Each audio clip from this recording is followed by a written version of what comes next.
Hello everybody, this is Luis from PhoneArena. Chinese smartphone maker Oppo has turned in the new addition to its R series of smartphones. Meet the Oppo R7. It enters our world just 7 months after the Oppo R5, which we fondly remember for its world record-breaking thinness. The R7 though wants to be a universal crowd pleaser at a competitive price point. Beyond that, Oppo has set its sights high in the sky, but how close to the center target did it actually hit? This is what this review will establish. For one reason or another, Oppo's mid-ranger is sold in gold and silver finishes only. There's no black model, which is a shame. When it comes to stunning good looks though, the Oppo R7 isn't looking towards anything less than the Apple iPhone 6 and the HTC One M9 to compete with. You may be puzzled with this statement considering this is a $400 smartphone we're talking about, but the Oppo R7's design and build quality are a very close approximation and a flattering imitation of the aforementioned flagship's best traits. Up front, the rectangular R7 greets you with a 2.9D arc edge laminated screen that looks as if it's painted on the plastic front panel. Said panel is adorned by the front cam, earpiece and the combined light and proximity sensor on top. The bottom part houses the capacitive Android navigation keys. The R7's sides and back panel are all machined aluminum that's allegedly being put through 48 polishing processes prior to shipping. This is a unibody design, but rather than keeping the sides completely clean like HTC or rounding them out like Apple, Oppo embellished them with two polished matte strips and kept the lines straight, sweeping the corners to prevent that uncomfortable rectangular slap feel in the hand. The back panel, however, is entirely flat and definitely doesn't feel as comfy as a curved panel does. All is fine and well thus far, but as the old saying goes, the devil is in the details. The power and volume keys, which are positioned to the left and right respectively, are a little wobbly and perhaps a tad thinner than needed. But still, these flaws do not compromise the overall experience, and the button's tactile feedback feels pretty good. Measurements wise, the Oppo R7 is pretty tall, but reasonably wide and pleasantly slim. Its weight gives it a good heft without being overbearing or exceeding the average weight of a solidly built phone with a sizable display. In fact, the Oppo R7 is among the most reasonably sized metal smartphones you can buy today. The Oppo R7's dual SIM slot is positioned on its right side and gets unlocked with a metal pin. It can carry either two SIM cards, that is, one micro SIM and one nano SIM card simultaneously, or one micro SIM card and a micro SD card simultaneously. This means you have to choose between dual SIM connectivity and the ability to expand your storage, as you can't have both at the same time. Other than the SIM, SD slot and control buttons, the R7 sides have the 3.5mm headphone jack at the top and the micro USB port at the bottom, while the mono speaker is positioned on the back panel. Now let's have a word about the Oppo R7's 5-inch display. It's an AMOLED panel with a 1080p resolution that racks up a pixel density of 441 pixels per inch. At first glance, the screen is definitely a looker with its sharp visuals and punchy colors, but taking a look at our test measurements reveals that it isn't exactly flawless. At least you won't have to worry about scratching it though, as the pre-applied screen protector does a good job guarding it. First off, the panel achieves a very good minimum brightness level of 3 nits, making it great for bedtime viewing, but having only 292 nits of maximum brightness at disposal is decidedly poor. This makes the Oppo R7 screen difficult, though not impossible, to discern under bright sunlight. Moreover, the color temperature stands at 8162 kelvins, which is definitely on the colder side of Colorsville. The resulting bluish tint you'll notice isn't overwhelmingly distracting, but it's there, and paired with the subdued red hues, it becomes quite evident that the R7's display is more about beautiful lights than practical realism. The average gamma value of 2.14 adds to that impression. The various darker shades and the majority of lighter shades in the Oppo R7's on-screen image are represented mostly right, with a mild contrast boost from halfway across the spectrum making lighter shades appear a bit lighter than they really are. Thus, the display appears slightly more contrasty. As for color balance, our test results showed that the green and cyan shades in particular are rather overblown. The white point drifts into blue, red is a bit underrepresented, and green is far from the reference values. While this doesn't sound very reassuring, for the most most part, the Oppo R7 screen flatters the eye with its tastefully boosted contrast and tolerable color balance. The image isn't washed out or overly contrasting, and the annoying sickly green hue of older generation AMOLED screens is non-existent here. Being an AMOLED screen, the one on the Oppo R7 does exhibit a fair bit of brightness and color distortion when viewed at a 45-degree angle, but the panel still holds up well compared to the average IPS LCD screen. You can trust the Oppo R7 screen to remain clear and visible under all but the most extreme viewing angles. As a whole, we feel safe in assuming that all but the most demanding smartphone users out there will be pleased with the Oppo R7 screen.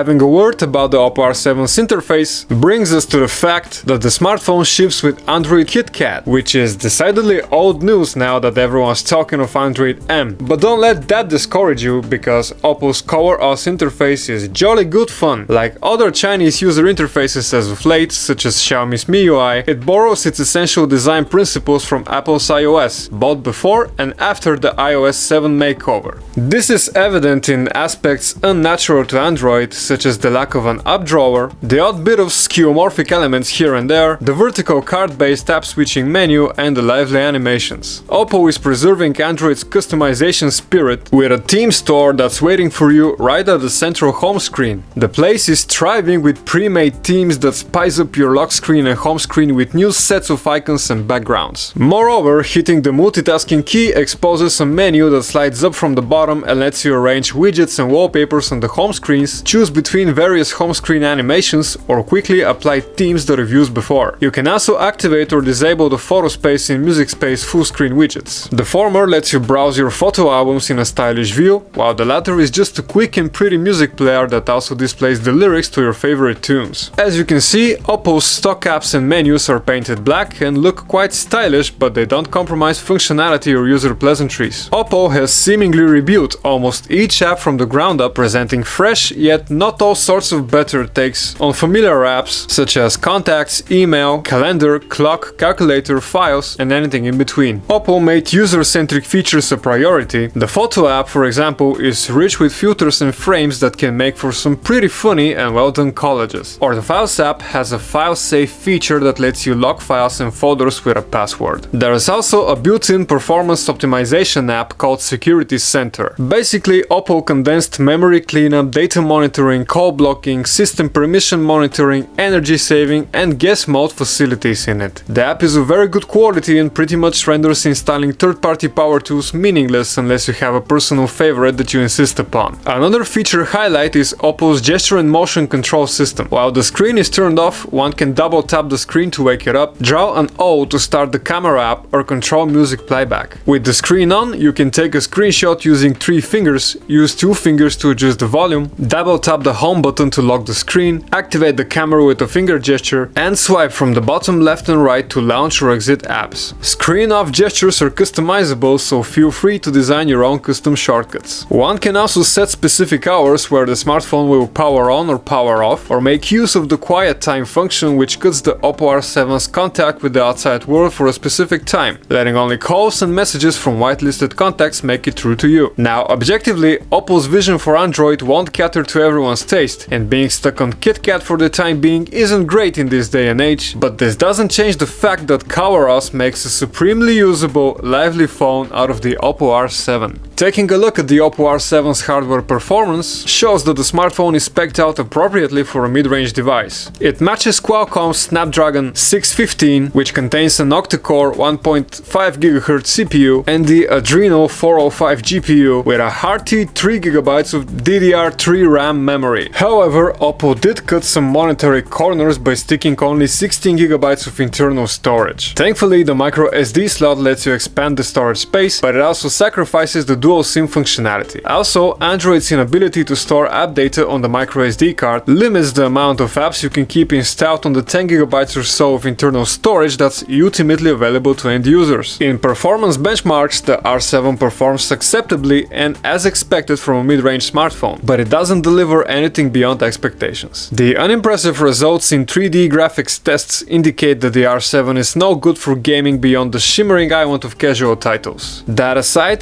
Qualcomm's CPU and the abundance of RAM do a very good job handling the essential processing tasks. Although ColorOS is rich in graphics and animations, apps boot fast and there's hardly any serious lag or stutter to complain of.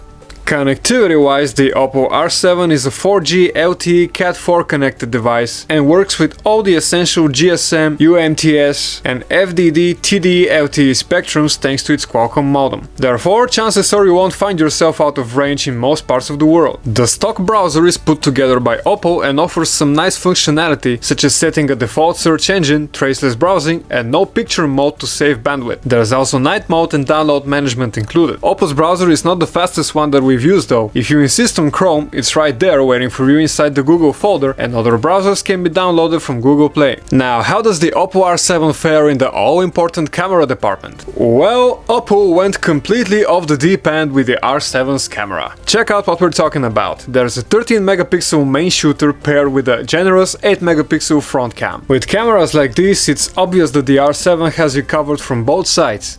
But let's dig a little deeper into the intricacies of this camera setup, shall we? On the R7's back lies an ever so slightly bulging 13 megapixel ISO cell camera with Schneider Kreuznach optics. It's adorned by a single LED flash. The camera takes pictures in 4:3 or 16:9 ratio, and using an Oppo software trick, the camera can also stitch together pictures into a 25 megapixel Ultra HD resolution image, which allows for an additional depth zooming. The R7's cameras are complemented by an elaborate camera app that literally feels like a photographic toy shop. Styled quite noticeably after the iOS camera app, Oppo's can be that or anything you want. By default, the camera boots into normal regime, which is your typical automatic point-and-shoot mode. Chances are this is how most users will be using the R7's camera, so it better be doing a good job. But does it? Well, we went out and we shot some photos on a beautiful morning to put the 13 megapixel camera through its paces, and our main impression from this experience is that the Oppo R7 has a tendency to overexpose images. That's nothing a little bit of ISO adjustment can resolve, but bear in mind you need to fire up expert mode to access this setting, and all the button tapping involved could take precious seconds away from capturing that perfect moment. So if you rely on normal mode, expect lots of burnt scenes in your future. That aside, the R7 keeps the colors vibrant and retains a satisfactory level of detail. Close-up images look great too, although focus isn't always uniform and some parts of the image appear blurred. In such cases, you can tap to focus on a particular object and get the focus under your control. But beware, it's perfectly possible to end up with an underexposed image as a result. Another defect we observed is a sort of a burn at the corners of photos taken against the sky. It seems sunny July weather brings about more light than what the camera sensor knows what to do with. Still, despite its exposure management problem, the Oppo R7's camera is capable of pulling off very satisfactory shots, especially if you take matters in your own hands. In fact, you should feel obliged to take the time and explore all the imaginative modes and effects Oppo has built into the camera app. The ones that come pre-installed are the self-explanatory colorful filters, HDR, GIF generator and slow shutter. But Oppo's camera apps shop also includes audio photo, double exposure, super macro and raw as downloadable add-ons. You can freely install and uninstall different camera modes, although you're not free to rearrange the order in which they appear inside the app. In low light scenarios, you will see images go progressively softer as the amount of light that reaches the sensor grows weaker. Thankfully, images still remain clear and articulate without any weird artifacts and glitches. As for video recording, we think the Oppo R7 could do much better, as the 1080p video we shot is quite compressed and parts of the image that contain similar information, such as the continuous blue sky, appear blocky. However, we're impressed with the noise cancellation, which makes one's voice sound almost pristine against the noisy backdrop. The trade-off to this is that the audio ends up filtered and sterile, but this is a necessary evil. Moving on to the front camera, the big 8 megapixel sensor captures a very good amount of detail, while the automatic face tracking feature ensures your very important self stays in focus. Oppo has some serious intentions to capitalize on the selfie trend, which is commendable. Final summation: we're not wildly impressed by the Oppo R7's 13 megapixel camera, but we have to acknowledge that it has great potential, especially if an educated user is willing to mingle with expert mode settings. Also, the camera apps and features that Oppo cooked up are just plain fun.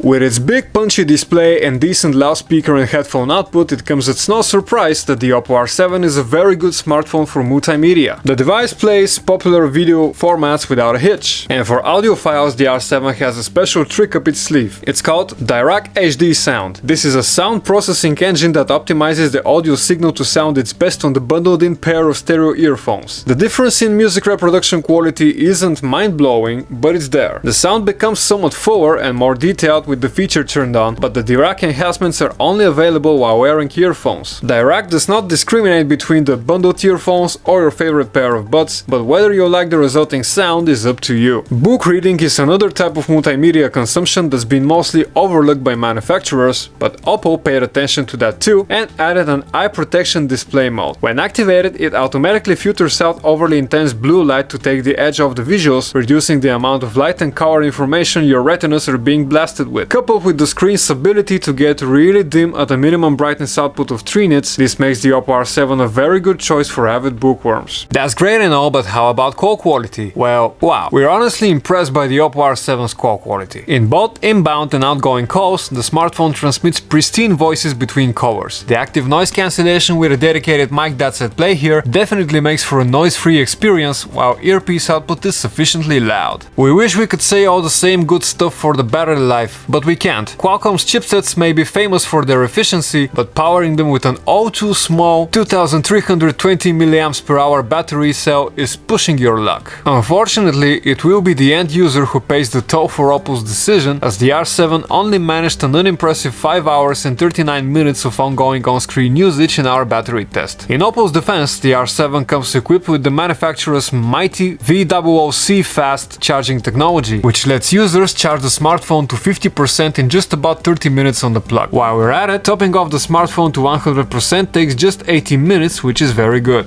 These things aside, the Oppo R7 makes it quite far for a $400 smartphone, and it's a great all-around package. Still, at this price point, there are other handsets one should consider, such as the Xiaomi Mi Note or the Huawei Honor 6 Plus, which both have more screen real estate and pack more battery life. Meanwhile, the good old OnePlus One is still the best smartphone one can buy for $350. Well, this is our review of the Oppo R7. I hope you enjoyed it. This is Luis from PhoneArena. Thanks for watching.